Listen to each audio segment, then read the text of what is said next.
you have to play with the technology. And the only way you can truly understand it is if you get your hands dirty.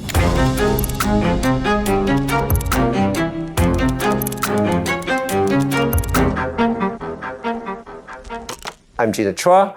I'm the Executive Director of the Tao Knight Center for Journalism Futures at the School of Journalism at CUNY.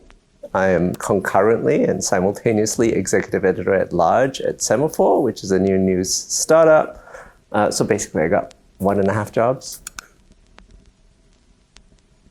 The advent of generative AI are transformative. They bring completely fresh capabilities to what we can do within newsrooms. And I think that one way or another, they're going to transform how people come to information.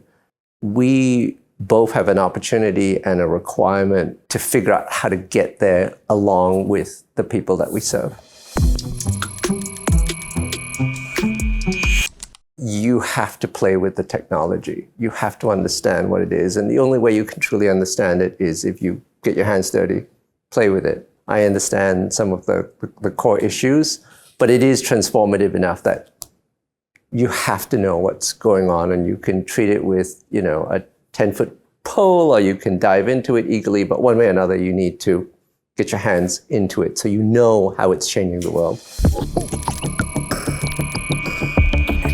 I think the second thing you have to do is to have a really broad sense of curiosity and adventure and creativity. I think you have to not be wedded to doing things the way you've done them because you've always done them that way. I think you need to be able to say, what if? And I think going in every day and challenging yourself about what if this could happen? What if we could try this? And I recognize that's easier said than done, but I think having the push, whether it's through yourself or whether it's just a group of you that every day just sort of says, what about this? I think the world of what ifs is a fascinating one, especially when so much of it is being reinvented. And then I think the third issue is cultural.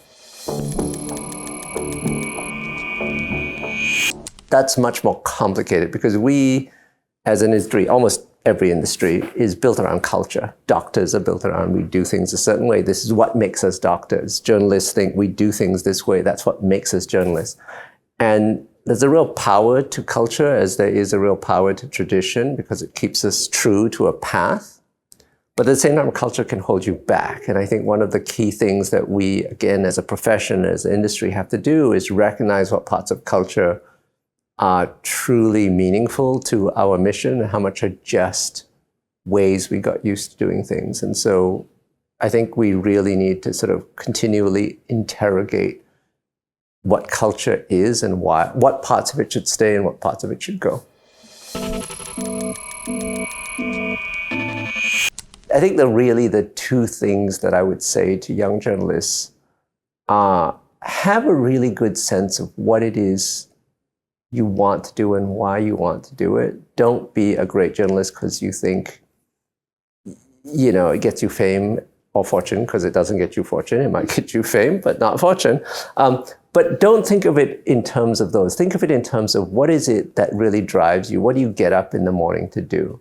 I think it really depends. If you are a great reporter, a great fact finder, if you've got sort of technical chops and technical skills, you should be really leaning into the sort of the technologies of the day. If you've got, some managerial skills or you're a great wordsmith and you can edit really well, you should lean into those things. And if you understand that, then I think it helps you understand what is it that you want to try and specialize at, what you want to be good at. Don't chase the pack. Figure out what your personal North Star is. Really know yourself. And if you know that, then I think you can chart a path.